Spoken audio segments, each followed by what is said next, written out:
Concerner l'Italie où le débat vient d'être relancé de façon assez surprenante par Gianfranco Fini, le dirigeant de l'Alliance nationale, ce parti issu de l'extrême droite. Gianfranco Fini, qui est également vice-président du Conseil, a déposé un projet de loi pour que le droit de vote soit donné aux immigrés pour les élections locales. Cette initiative est certes dictée par des calculs politiciens, mais elle relance ce débat. Regardez l'exemple de la ville de Lecce, dans le sud de l'Italie, administrée par l'Alliance nationale, où il existe le seul conseiller municipal élu par les immigrés. C'est un reportage de Salvatore Aloïse. Lecce, dans les Pouilles, région du Sud, confrontée ces dernières années à une forte immigration clandestine. Cette ville de 100 000 habitants, dont 4 000 étrangers, est la première d'Italie à avoir un conseiller municipal élu par les immigrés. Fadel Albetar, jordanien, prend part aujourd'hui à une réunion de la commission environnement.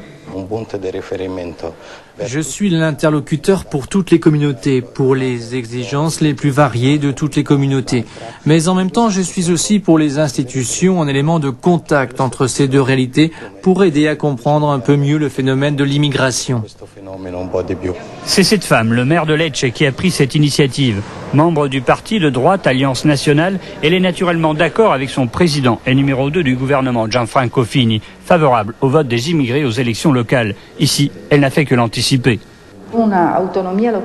J'ai fait en sorte qu'une collectivité locale puisse affirmer le droit à la participation des citoyens extra-communautaires. Des citoyens qui, grâce à leurs représentants, ont pu trouver le médiateur pour répondre à leurs exigences.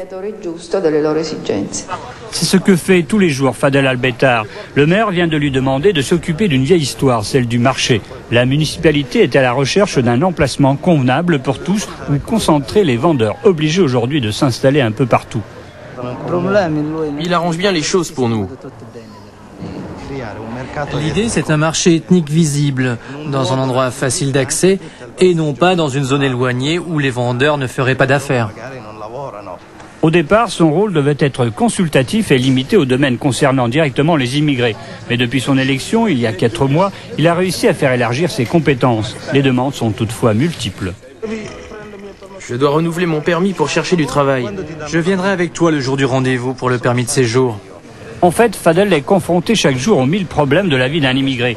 Des problèmes qu'un simple conseiller municipal peut difficilement régler. D'ailleurs, selon lui, la présence des immigrés aux élections locales ne suffira pas. Je souhaite vraiment que ce soit un premier pas pour arriver au vote pour les législatives, parce que la plupart du temps, les problématiques soulevées par l'immigration ne peuvent pas être traitées par les collectivités locales.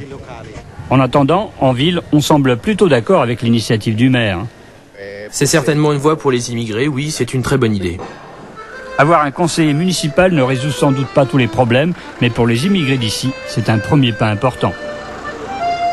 Et sachez que la lutte contre l'immigration